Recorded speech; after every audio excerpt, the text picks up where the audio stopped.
بسم اللہ الرحمن الرحیم۔ ابرہا نے کعبہ پر حملہ کیا، بیت اللہ کے دشمن کے لیے پتھر کا عذاب آیا۔ اللہ کے چھوٹے چھوٹے ڈرونز ابابیل نے پتھر پھینکے، وہ تباہ ہو گئے عذاب سے، دشمن اللہ کے گھر کے ختم ہو گئے۔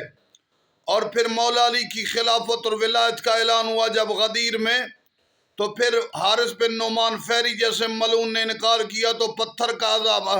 عجیب حکمت ہے، بیت اللہ کے دشمن کے لیے بھی پتھر کا عذاب، اسد اللہ کے دشمن کے لیے بھی پتھر کا عذاب۔